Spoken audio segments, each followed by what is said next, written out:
Assalamualaikum warahmatullahi wabarakatuh. Nahmadullohal jalla sana'uhu hamdas syakirin wa nu'minu bihi imanal mukminin wa nukirru biwahdaniyatihi iqraras shadiqin wa nashhadu an la ilaha illallahu rabbul alamin wa nusolli wa nusallimu ala nabiyyina Muhammadin sayyidil mursalin wa ala alihi wa ashabihi thayyibin at-thahirin. Amma ba'du. Yang saya hormati bapak-bapak, mas-mas, ibu-ibu dan mbak-mbak, adik-adik, alhamdulillah pada kesempatan pagi ini kita bisa melanjutkan tholabul ilmi, mengkaji tafsir Al-Quran yang insya Allah kita masih berada di surah Al-Isra ayat yang kedua,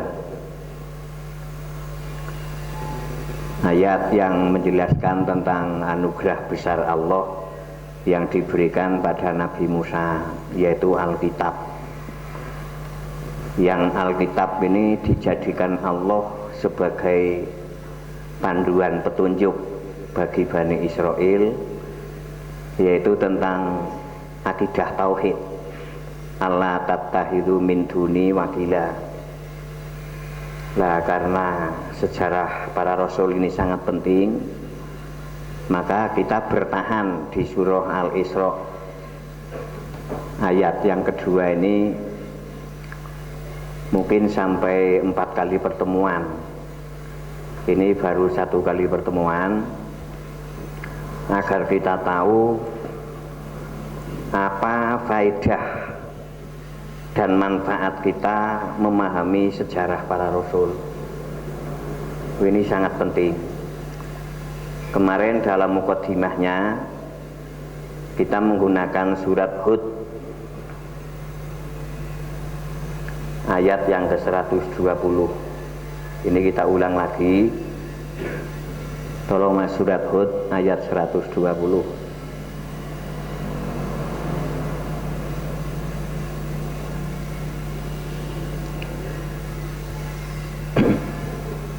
Nah ini sebelum kita perjalanan pikiran kita memahami sejarah Musa, ini kita mengetahui secara umum wa kullan naqussu 'alaika min amba'ir rusuli. Dan semua kisah para rasul, amba'ir rusul yang aku kisahkan ke kamu, ini di sana ada manusabbitu bihi fuadaka.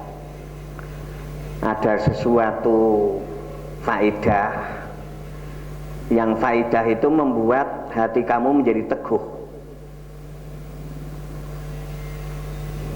Rasulullah saja, agar hati Rasul menjadi teguh, ini perlu bimbingan sejarah para Rasul. Apalagi kita, sehingga kita bisa melihat kenyataan mengapa umat Islam tidak teguh. Bahkan bukan hanya masyarakat umum yang tidak teguh, para pemimpin juga tidak teguh dalam berprinsip, dalam berakidah, dalam beriman. Ini banyak yang tidak teguh. Karena apa? Mereka tidak mengetahui tentang sejarah Rasul. Ternyata di dalam sejarah Rasul terdapat ini manusabbitu bihi fuadaka. Ada semacam bimbingan untuk membuat hati ini teguh. Kapan hati memiliki keteguhan? Prestasi atau potensi ini akan berfungsi penuh. Tapi kalau hati ini nggak punya keteguhan, jadi siapapun akan gagal. Inilah rahasianya. Jadi petani yang tidak teguh, mesti gagal nih. Nggih, karena ikut-ikutan. Durah lombok larang, lombok kabeh. Barang nandur legane Lho, malih maning nggih kan? Nggih. Nah, inilah pentingnya keteguhan. Sehingga kalau kita menjadi generasi yang teguh, akan jadi siapapun, ini akan berhasil. Nggih, secara ilmiahnya, kasunyatan hukum alamnya, jenengan saged mirsani teng televisi orang-orang yang berhasil teng bidang napa mawon adalah orang-orang yang memiliki keteguhan. Inilah rahasianya. Agar Rasul dalam dakwah tidak gagal, maka harus diawali dengan hati yang teguh. Berbeda dengan kita. Mengapa kita tidak teguh? Karena dari kecil sejarah yang kita kenal itu bukan sejarah Rasul, tapi sejarah Angkling Darmo,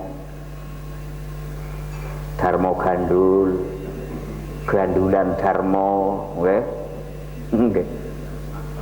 Kancil nyolong timun, nggih. Sehingga apa sih fungsinya itu? Nggih. Maka kita sudah waktunya generasi ini mestinya di kurikulum ibtidaiyah, sanawiyah atau SMA ini sudah harus ada kurikulum itu. Tapi musuh dakwah ini memang tidak menginginkan.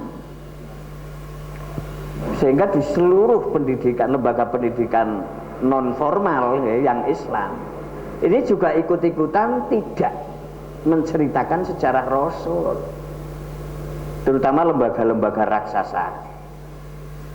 Seperti saya dididik di sebuah lembaga yang besar, tapi yang sejarah saya ketahui itu sejarah keluarga lembaga itu.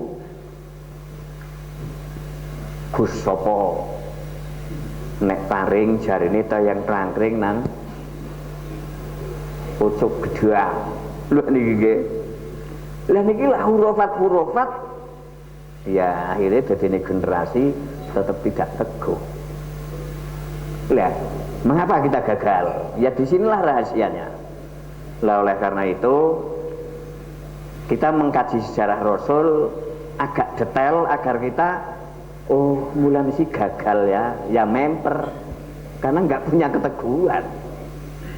Karena anak didik kita tidak diberi kisah sejarah tentang Rasul. Lah inilah yang ditakuti Barat, yang ditakuti musuh-musuh Islam. Kalau umat Islam sampai teguh, ya mereka mesti kalah. Lah untuk mengalahkan Islam, jauhkan umat Islam dari Al-Quran. Setidaknya jauhkan mereka dari sejarah Rasul. Ternyata betul hati mereka tidak teguh, termasuk kita sendiri. Menghadapi peristiwa, kasus-kasus sering tidak tabah.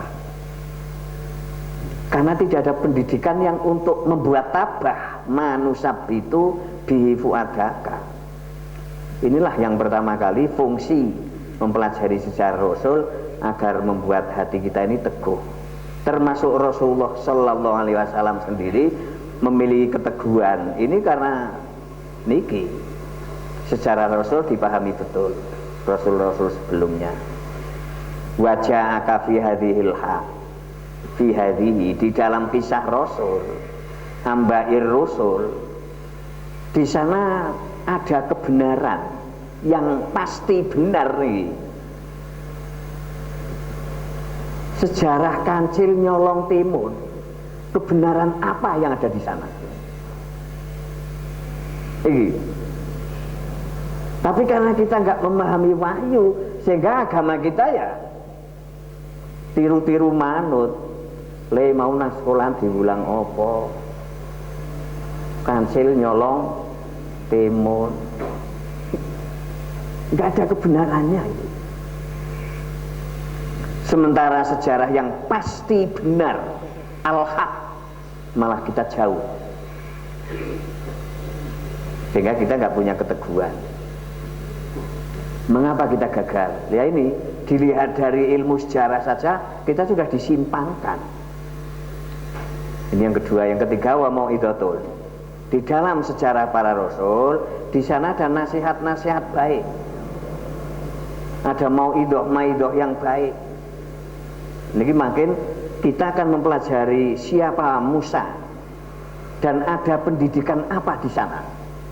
Ada ini manusabbitu bi fuadaka, ada kebenaran yang ditampilkan oleh Musa, dan penampilan kebenaran sempat menghancurkan kebatilan, yaitu Fir'aun. Itulah mau itu wa dzikra lil mukminin. Mestinya kita sebagai orang yang beriman ini punya kurikulum sejarah Rasul yang mestinya wajib ngaem. Ada fikih sejarah Rasul khusus dan ulama sepakat ini wajib ngaem. Seperti wajibnya sholat. Sehingga sejak umur 7 tahun anak-anak kita sudah mengetahui siapa para Rasul. Sehingga akan memilih keteguhan. Hal inilah yang belum bisa kita laksanakan karena kita memang tidak punya kurikulum itu. Seandainya ada kurikulum sejarah Rasul, ini diciptakan oleh tangan yang tidak mengetahui teks Al-Quran, sehingga isinya malah menggembesi keadaan. Contohnya tentang Ayub, Nabi Ayub. Nabi Ayub sebetulnya pengusaha sukses, tapi nah khutbah yang saya dengar dari dulu, Nabi Ayub ya seorang Rasul sing budigen terus. Saawak kujur cacaren nggih, nganti luru koreng, luru kulit sing sesenti ora ana grumane niku mboten wonten niku teng sejarah yang dibesar-besarkan ini.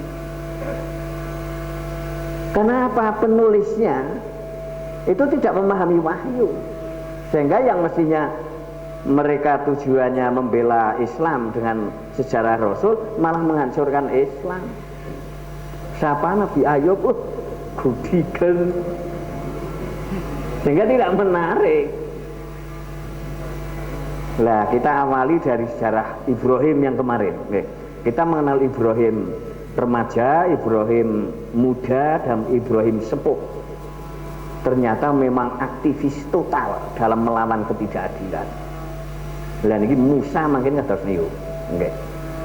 Kita sudah mengenal Musa jilid awal kemarin. Musa sejak lahir.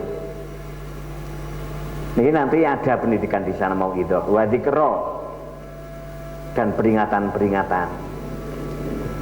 Nanti kita akan melewati ayat-ayat yang ayat itu menerangkan tentang Musa, tapi hiburan bagi para dai. Tapi peringatan besar bagi para dai. Inilah, kalau ada dai yang tidak merasa senang dengan Al-Quran dan juga tidak cocok dengan sejarah Rasul, ini imannya perlu dipertanyakan nih. Jangan-jangan dakwah hanya mencari popularitas saja atau mencari uang di sana, sehingga kehidupan agama menjadi menyimpang. Dan ini mila sejarah Rasul bisa berfungsi sebagai penguat hati, peneguh jiwa, karena manusia berhasil harus dorongan dari dalam yang paling kuat, bukan dari lingkungan. Lingkungan hanya mendukung. Contohnya nanti Musa itu hidup bersama Fir'aun 28 tahun atau 30 tahun atau 33 tahun. Dengan terjemahan Indonesia catatan kaki teng isor garis itu ada yang menafsirkan 18 tahun. Itu insya Allah yang benar 28. Menurut logika ayat. Kalau ini dipelajari atas niku. Tapi Nabi Musa tidak ketularan akhlak Fir'aun.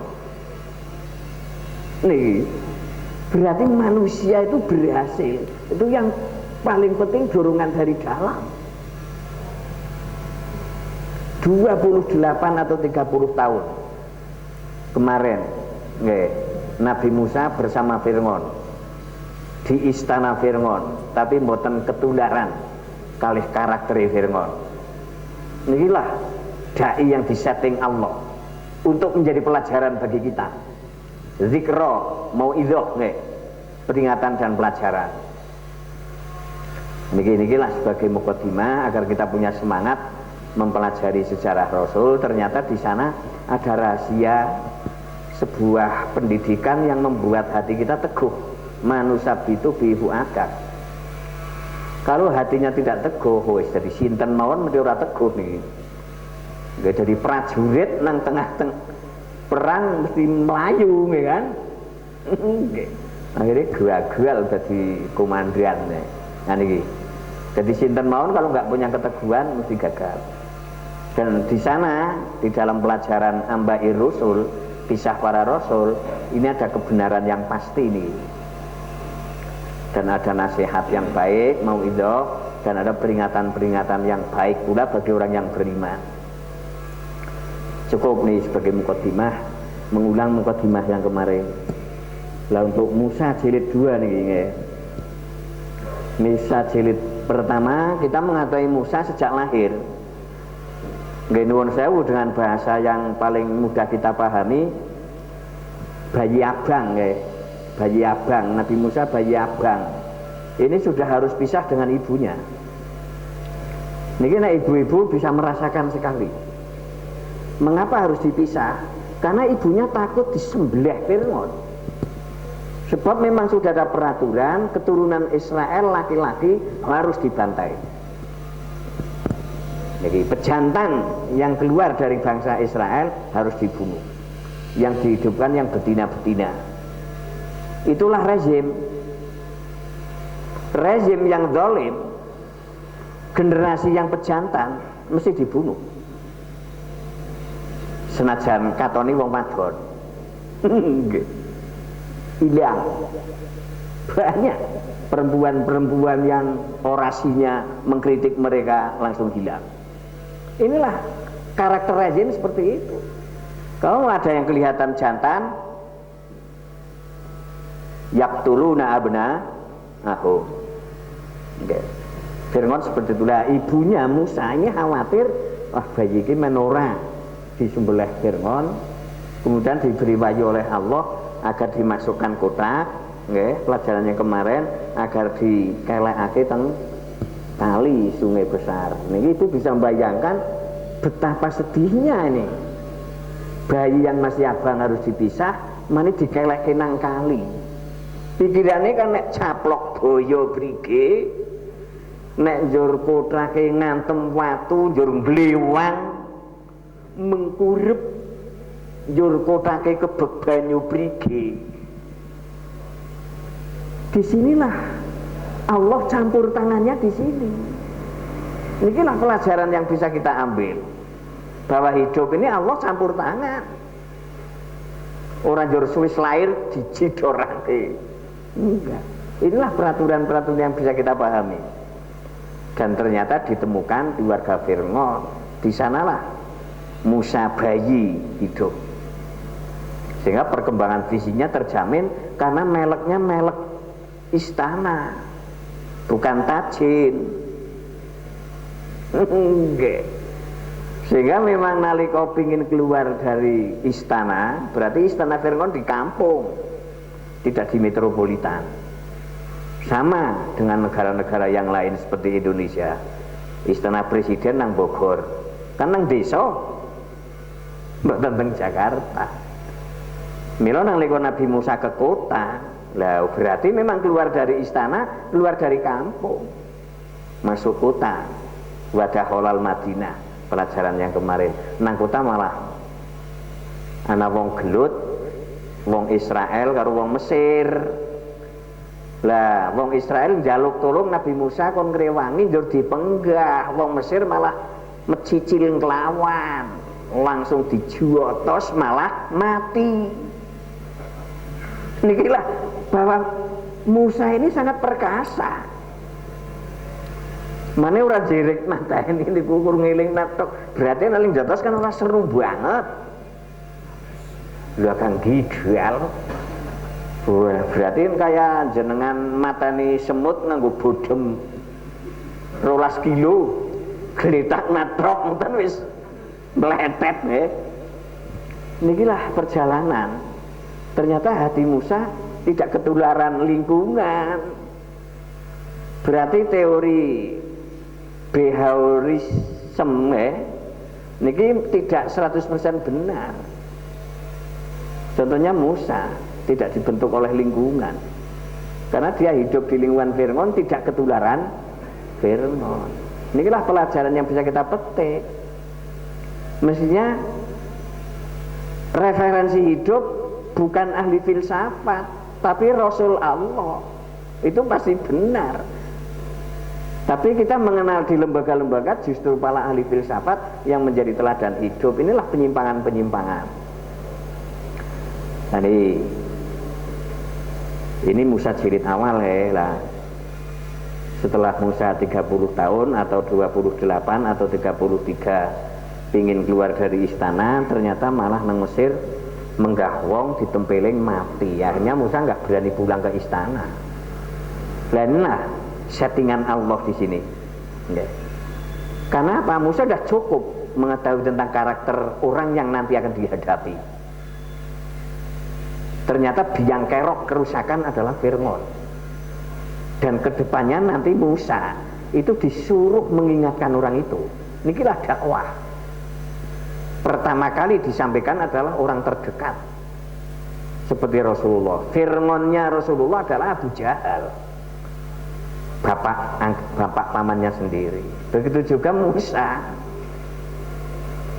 harus menghadapi Fir'aun, ayah angkatnya sendiri, selama 28 atau 30 tahun. Sehingga Musa perlu pendidikan, karena sudah dididik di lingkungan raja yang zalim, pemimpin yang tirani. Lah Allah men-setting agar calon dai ini dididik di raja yang soleh, yaitu Raja Syuaib. Ternyata di sana malah anak putri Syuaib nih, putri Syuaib perawan loro nih, itu malah tertarik dengan pemuda Musa itu, karena dia amanah dan dia memang perkasa. Nah putri ini mengusulkan ke bapaknya agar pemuda Musa ini diangkat sebagai pegawainya. Nih, karena menurut putri ini memang sudah melihat bahwa dia memang qawiyun amin. Inna khairu man istajartal qawiyul amin. Sesungguhnya mengangkat karyawan, pejabat atau pegawai ini paling tidak memiliki dua kriteria. Yang pertama al-qawiyu, yang kedua al-aminu, punya kemampuan dan amanah. Amanah itu kejujuran. Para direktur, mereka dulu karyawan, sampai bisa menjadi presiden direktur, ini dua ini, punya kemampuan dan kejujuran. Nang daerah egen amanah, karena duitnya sedikit. Nang provinsi egen amanah, karena urung mencukupi. Begitu nang pusat langsung ketangkep karo KPK. Inilah hidup tidak lulus. Lah Musa ini lulus, sehingga putri Raja Syuaib ini mengusulkan pemuda itu diangkat menjadi karyawannya apa atau pegawainya. Lah ada apa? Inna khairoman, sak temene luweh bagus-bagus wong istajarta kang ngalap pegawe sapa panjenengan iku al-qawiyu, wong sing duwe kemampuan, al-aminu tur jujur. Nek wong Islam duwe kriteria ini pasti akan memimpin dunia. Nikilah standar untuk menjadi karyawan. Sehingga Nabi Musa langsung diangkat menjadi karyawannya Raja Syuaib dengan mas kawin, nyambut gawe wulung tahun. Deke tak jedak nama mantu ning deke nyambut gawe nang perusahaan nyong, perusahaan ternak, ternak. Ya ana wedhus komplit nih. Sir kawine 8 tahun nyambut gawe. Sek mawon jawab nggih. Raja Syuaib nambahi 2 tahun. karo muni ngoten. Ya syukur silirane nembahi 2 tahun nyong luwih cucuk dadi njur 10 tahun. Niki diiyakan kali pemuda Musa. Nek pemuda saniki wong ora ndek keteguhan sir kawin ka 8 tahun. Eleh. Berarti sir kawin neh nakari kan kena. Lah sire Nabi Musa ling bojo ngenteni sir kawine lunas 10 tahun maning mlebu Madian wis 30 tahun. Weleh. Jadi bujang tuane Iram ya. Nah niki. Niki lah menan teng fikih-fikih boleh mas kawin diutang itu boleh. Ditaksir kawin 5 juta ning setengah tahun maning. Iki bojo dringen yo niku halal niku. Dalile niki. Lalinglah perjalanan yang kemarin ya Musa jilid awal. Lah setelah Musa berkeluarga, perjanjian sesuai dengan maratuanya 10 tahun pas. Lah Musa pingin pulang kampung nih. Pulang kampung kembali ke Mesir, ke bapak angkat yaitu Fir'aun ya, atau pulang ke Israel, kembali ke bangsanya. Di sana punya kakak yang namanya Harun. Tapi kan orang ngerti nah ket bayi abang nang istanane Fir'aun. Pemberitahuan bahwa selirane duwe sedulur itu setelah diangkat menjadi nabi. Dalam perjalanan menuju pulang kampung, seperti pelajaran yang kemarin, ihlak naklaka fa innaka bil wadil muqaddasi tua. Nabi Musa melihat api. Saat itu sedang malam gelap gulita, belum ditemukan listrik, sehingga perempatan itu belum ada tulisan yang kelihatan arah ke Mesir itu lewat yang kanan atau yang kiri tidak diketahui. Akhirnya Nabi Musa melihat api. Kamu di sini keluarga, saya tak ke sana, nanti saya tak ambil sepercik api untuk memberi petunjuk arah yang kita tuju kemana, dan kamu bisa mencari kehangatan. Berarti ya anyes tur gelap gulita. Lah sampai di api itu ternyata di sana Allah dawuhi, dawuhi agar Nabi Musa ini menjadi seorang nabi. Allah ngendika ana rob, bahwa saya adalah rob kamu. Niki pelajaran sing wingi nggih banyak niki.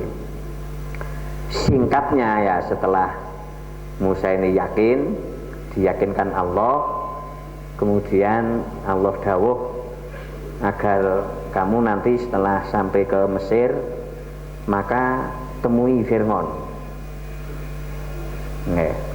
Idhab ila Fir'aun innahu tagha.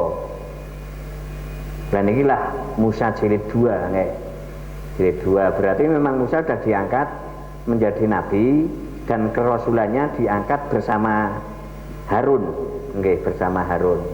Nanti ayat-ayatnya ada itu.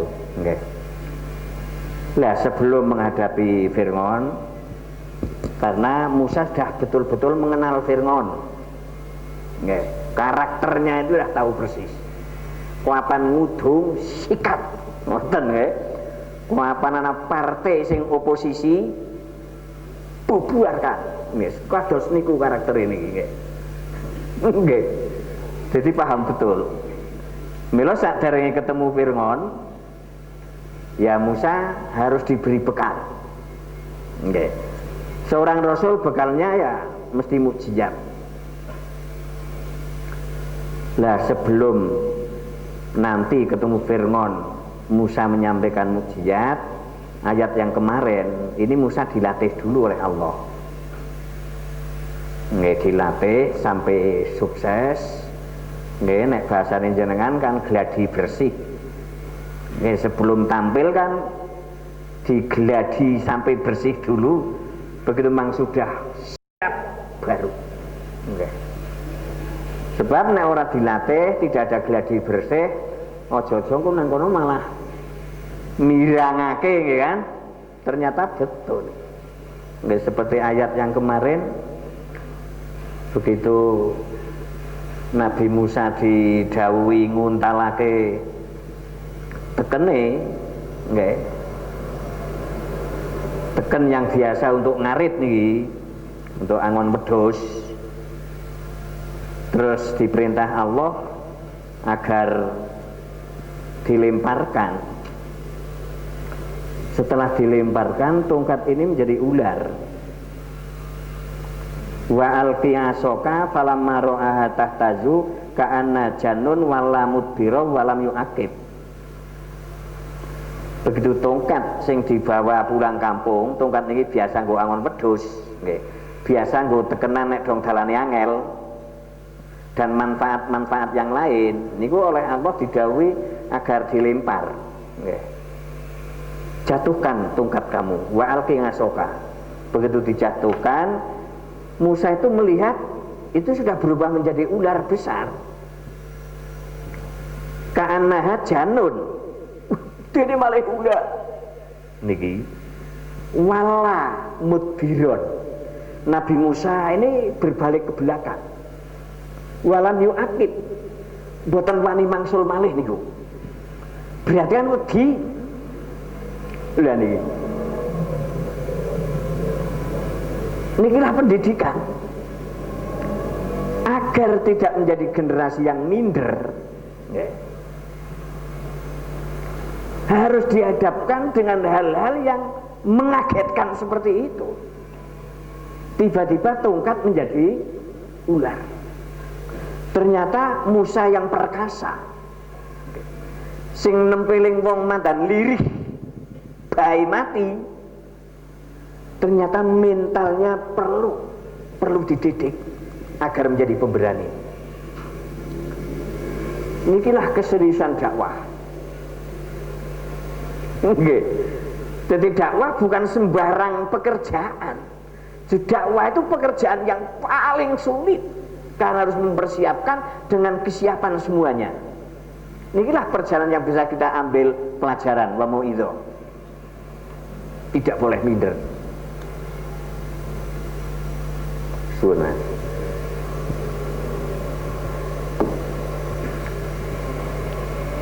Begitu Nabi Musa yang perkasa melihat tongkat berubah menjadi ular, niku wala mudbira walam yu'aqib. Dia berbelok ke belakang, tidak kembali lagi. Berarti kan takut. Walah, nek dantuk prige iki nyok. Nah gede yang ngono. Lajeng Allah dawuhi, karena sudah diangkat menjadi nabi dan rasul, sedang mempersiapkan mukjizatnya, la takhaf.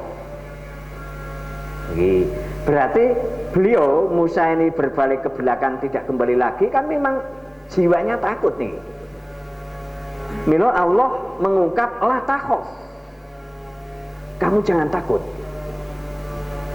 Inilah pendidikan. Nggih. Pendidikan yang nantinya akan sampai pada kesimpulan bahwa minder tidak diridhoi Allah dan gagal menjalani kehidupan. Niki minder. Tapi pemberani adalah diridhoi Allah dan akan sukses menghadapi kehidupan. Kesimpulannya nanti seperti itu. Nikilah mau'izah wa dzikra. Nasihat yang baik sekaligus peringatan. Mengapa generasi Islam minder? Karena tidak pernah memahami sejarah Rasul. Minder itu manusiawi. Wong Nabi Musa saja minder nalika pertama kali melihat tongkat berubah menjadi ular. Niki bisa kita lihat di surah An-Naml ayat 10. Nggih, mangke jenengan teng dalem saged niku. Ternyata minder memang manusiawi ya, karena juga dimiliki Rasul. Tapi tidak boleh dominan. Sehingga Allah ngendika la takhaf, kamu jangan minder, jangan takut. Hanya Musa bangkit. Nggih, tongkat itu diambil kembali. Terus mukjizat yang kedua. Mukjizat ada 9 yang dibawa oleh Musa. Tapi yang nanti ditampilkan ke Musa awal ini cukup 2. Dan dalam gladi bersihnya itu juga 2. Yang kedua adalah wa adkhil yadaka fi jaibika, atau usluk yadaka fi jaibika, atau watmum yadaka ila janahika. Ini kita Al-Quran wonten 3 praktek niku. Okay. Masukkan tangan kamu ke leher baju kamu dan kumpulkan tangan itu di ketiak kamu, maka keluar akan berubah menjadi cahaya yang putih. Lha niki ora dilatih dingin kan tetep terem, nggih kan?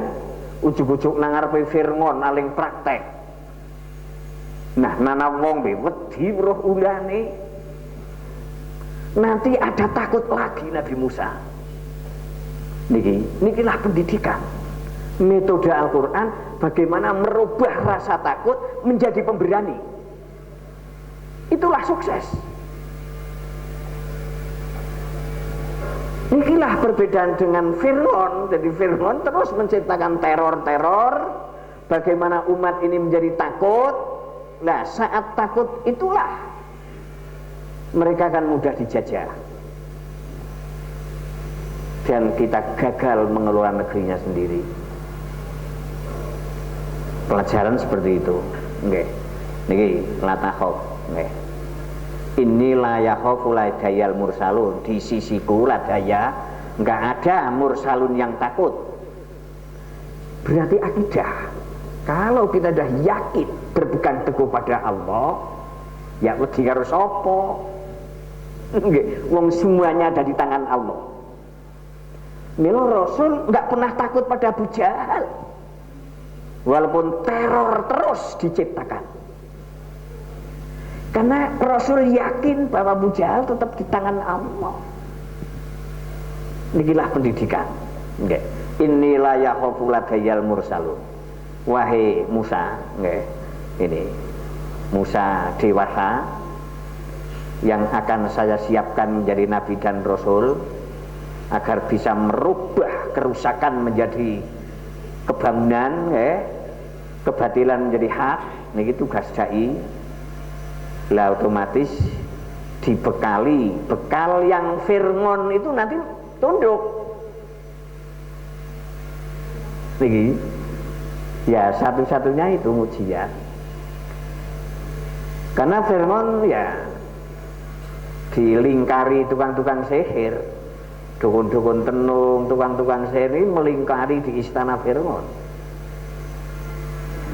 Baik yang diangkat menjadi karyawan maupun yang tidak diangkat niku melingkari istana Fir'aun. Nah, oleh karena itu dai yang disiapkan Allah harus merubah negeri itu dari pusatnya, ya harus dibekali. Ternyata waktu latihan Nabi Musa mengalami ketakutan nggih. Ro'ahat tahtazu ka'ana janun. Nggih, beliau melihat tongkat itu tahtazu bergerak engkol-engkol. Nggih, engkol-engkol kok dengak-dengak, nggih. Nek kaya ulah kobra nika nggih, dengak-dengak.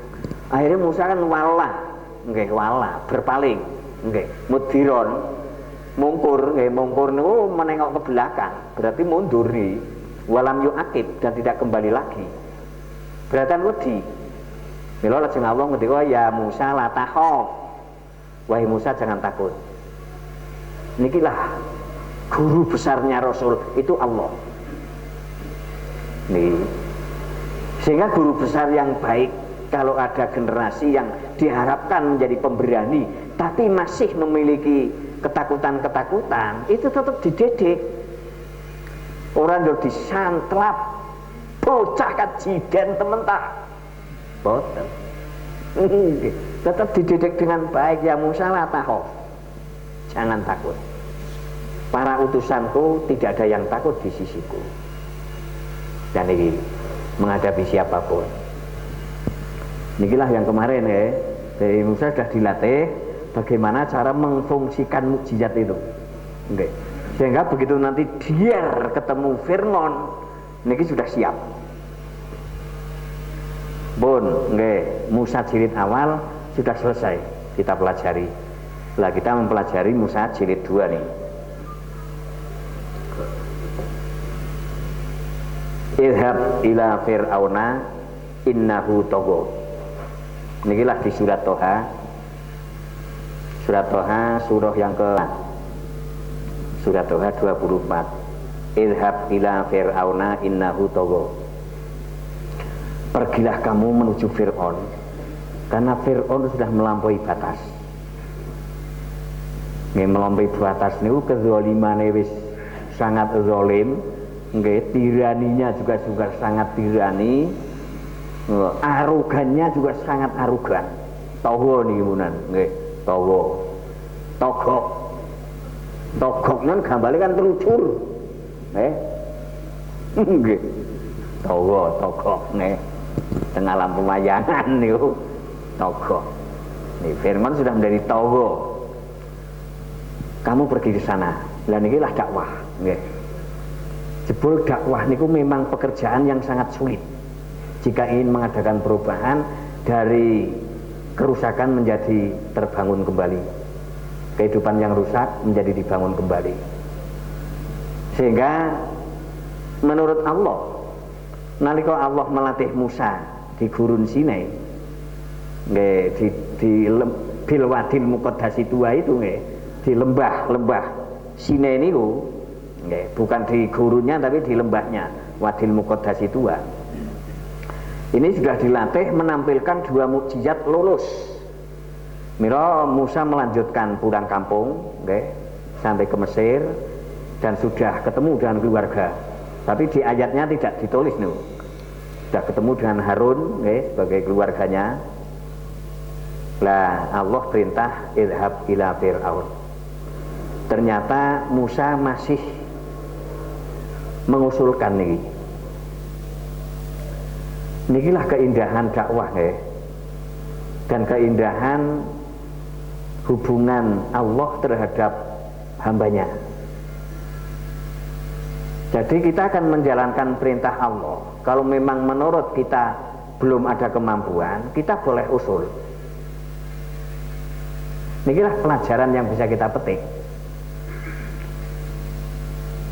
Tapi saya merasakan di sistem pendidikan yang saya lahir di sana, saya nggak pernah bisa usul. Niki, saya selalu dikatakan bocah goji. Dan inilah yang saya melihat penyimpangan-penyimpangan. Niki bukan hanya di saat mereka sedang bertauhid, tapi mereka sedang mengajar saja banyak penyimpangan-penyimpangan yang mereka tidak tahu. Nikilah tadi mau'idhah wa dzikra, pelajaran yang penting bagi orang yang beriman. Ternyata Allah menerima usulan Musa. Banyak guru-guru yang tidak menerima usulan mahasiswa, padahal usulan itu baik. Banyak kiai-kiai yang menolak usulan santri, padahal usulan itu baik. Sedangkan Allah menerima usulan nabinya. Teng surat Toha niki makin pelajari satu persatu. Nikilah perjalanan agama, nggih, perjalanan dakwah. Kula nalika teng madrasah, kula dididik kalih guru madrasah saya, nek kendang nggih hukumnya haram. Tur teng Sunan Taufik memang seperti itu. Kendang haram, gitar ya haram, tambur wa tomburu, nggih. Niki. Saya melihat ada kurikulum yang memang tidak tepat. Mestinya Sunan Taufik ini diberikan untuk kurikulum orang tua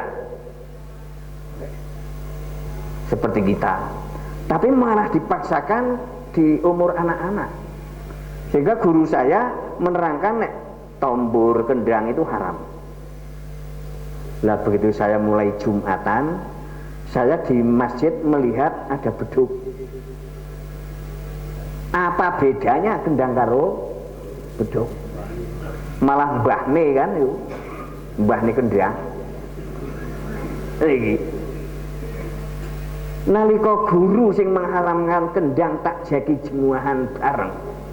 Njur kula matur Pak Guru, niki termasuk kendang napa senes Pak Guru? Lah napa sih jenengan winginane kan ngaramaken kendang? Niki jawabannya deke mancen bocah gojek. Niki, jadi sejak kecil itu saya sudah dibungkam, sudah dibisukan oleh sebuah sistem pendidikan yang mengatasnamakan Islam. Menggan bertanggung jawab nih. Itu kan bentuk usulan. Pak, saya usul kalau memang kendang haram, mestinya beduk ya ikut diharamkan. Kalau Bapak mengharamkan kendang tapi di masjid ada beduk, itu namanya membingungkan. Saya usul sebuah sistem pelajaran yang tidak membingungkan, malah saya dikatakan dhewe mancen bocah gojek. Niki tak luru ayate, niku Allah mboten ngendika Musa deka aja gojek-gojek. Mboten menemukan niku. Jadi kalau pengalaman agama niku kawit cilik. Saya menjadi laboratoriumnya. Rujukan saya Al-Qur'an. Ternyata banyak penyimpangan. Maka nih, nanti kok Allah ngendika idhab, pergilah kamu Musa menuju Fir'aun karena Fir'aun sudah melampaui batas. Jawaban Musa, kola, nggih, siap. Karena sudah dibekali 2 mukjizat, siap. Ning kula nyuwun Gusti, Rabbis rohli sadri. Ini ada 10 permohonan ini. Berarti kan orang langsung mangkat ini. Rabbis rohli sadri, ya Allah saya mohon panjenengan melapangkan dada saya.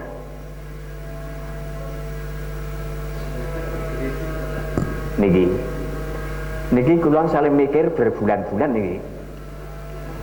Sing dihadapi Fir'aun, raja Mesir sing paling tirani ini, paling arogan. Kudune kan jaluk keris apa akik apa tombak lah nggih.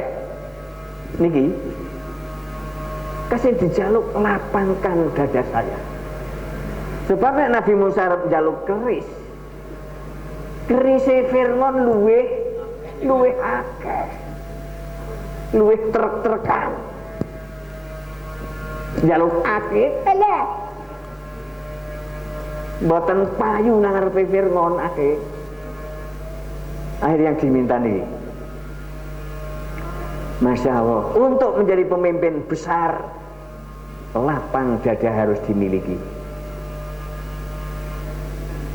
Saya sering melihat jangankan menjadi pemimpin besar, menjadi pemimpin rumah tangga saja banyak yang gagal. Nggih. Niki ibu-ibu mungkin ada yang duwe keluarga sing dadane sempit. Nggih. Usul setitik balang jengkok. Nggih. Masya Allah, mesti gagal rumah tangga yang seperti ini. Jadi yang diminta Musa ini sama dengan yang dibutuhkan seluruh dunia. Kalau ingin berhasil melawan arogansi seorang pemimpin, kita harus memiliki hati yang nyegoro. Maksudnya lapang dada itu hati yang nyegoro, ora dadane melar malih karo tengah meter. Boten maksudnya lapang dada, dadane sak lapangan niku atine nyegoro. Niki mulane dadi kepala rumah tangga nggih, baik wakil kepala, nek wakil kepala kan ibu nggih. Niki kepengin berhasil harus memiliki dada yang lapang, hati yang nyegoro. Kalau memang usulan ibu baik, ya kita rembuk, kita musyawarahkan. Aja main jengkoke jokna nggih, bapak, banyak bapak yang gagal dalam mendidik generasi. Nggih. Kula mbiyen gen cilik sering ngene dong Ahad ini kan prai sekolah SD. Jumat prai sekolah Arab.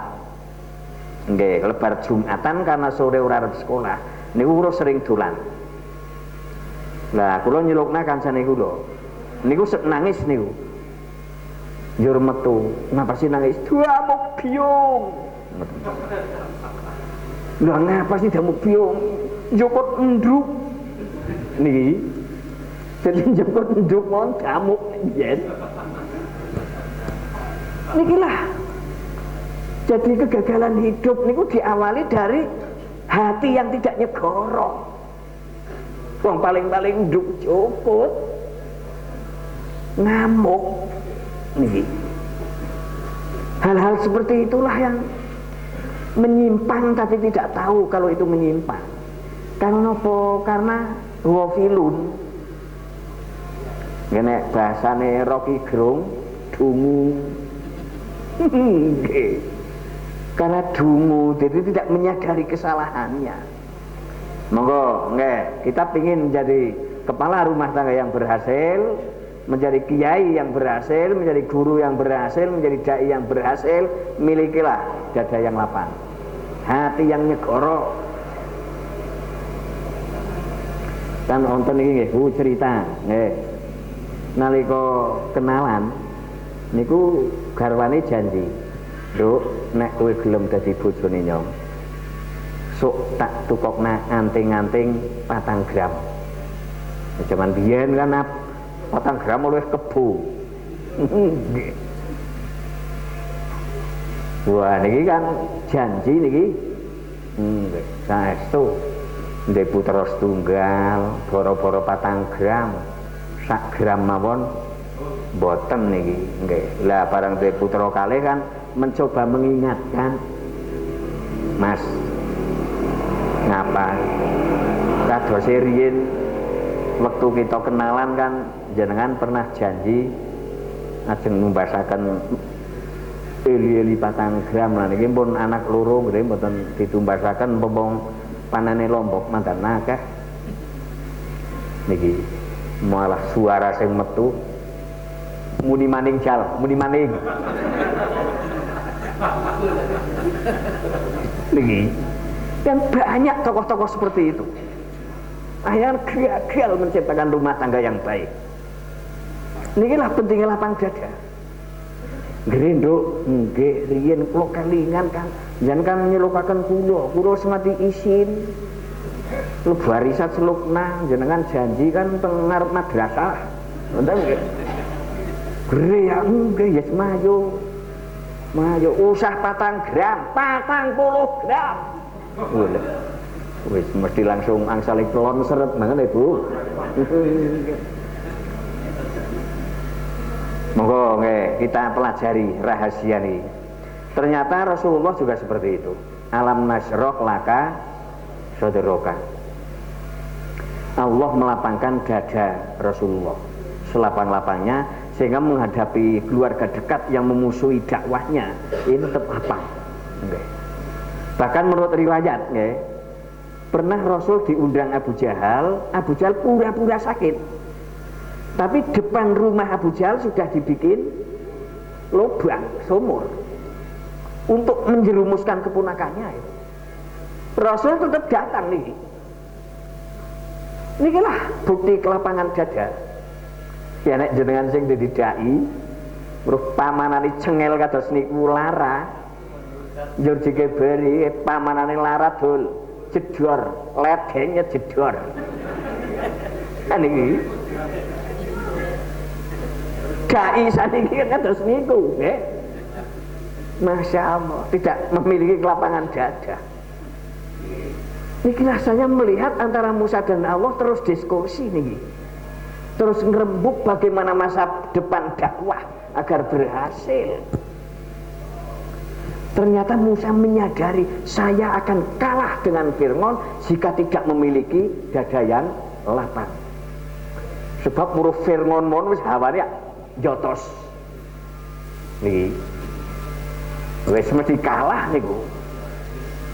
Mike Tyson pernah bercerita, nalika menyepelekan lawan, justru di sanalah saya kalah. Karena hatinya tidak lapang. Tapi dengan kelapangan dada, ayo kita berlatih, ayo kita berteman, ayo Ternyata menang terus niku Mike Tyson. Ternyata lapang dada bukan hanya dimiliki seorang dai, tapi juga dimiliki seorang orang tokoh yang berhasil.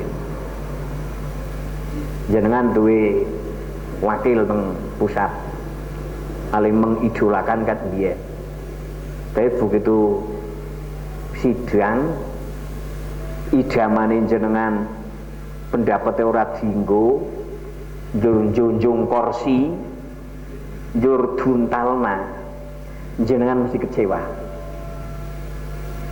Tak andel-andelna nemen-nemen malah ngudungan yang anak ngoten nggih. Lah niki jenengan kecewa. Nikilah rahasia Rabbis Rohli Sodri. Kita miliki dada yang lapang. Okay. Jenengan dituduh, di teror, di apa ya kita tanggapi dengan lapang dada. Makin teguh. Okay. Masya Allah nih, ini rahasia hidup nih. Nah pelajaran yang bisa kita petik dari sejarah Rasul. Ternyata bukan hanya Rasul kita Muhammad Sallallahu Alaihi Wasallam yang alam nasroh laka soderoka, tapi Musa 2000 tahun yang lalu lebih sudah mengajukan permohonan itu. Itulah kehidupan abadi. Kita ingin sukses miliki hati sing nyegoro. Walah, kula sepriki urung nyegara. Niki menjer ke urung. Niki mula-mula terus ngaji niku kados niku. Agar saya juga dididik terus oleh wahyu. Njur nyegara, njur nyegara. Nggih kadang-kadang menghadapi situasi yang sangat menekan. Niku cok menciut lagi niku. Segarane nimpes. Nimpes jadi cerowokan. Enggak mungkin berhasil menghadapi hidup dengan cerowokan, tapi dengan samudra. Niku mesti berhasil, karena di dalam samudra itulah kekayaan alam yang tidak pernah habis. Di dalam hati yang nyegoro itulah semua hikmah akan muncul. Niki yakin. Nggih. Masya Allah, rahasia satu ayat dan pendek sekali niki kula berbulan-bulan nang sale mikir niku. Nikilah yang diajukan Musa, menunda keberangkatan menuju Fir'aun agar Musa memang betul-betul yakin kalau dada saya sudah lapang. Makin niku dengan nomor sing ping pinten nih. Yang kedua nih, permohonan Musa yang kedua. Wa yassirli amri. Sebetulnya hidup yang dikehendaki Allah ini hidup yang mudah. Yuridullah bikumul yusra. Okay. Allah tidak menghendaki hidup ini sulit. Tapi mengapa kita terus menghadapi kesulitan?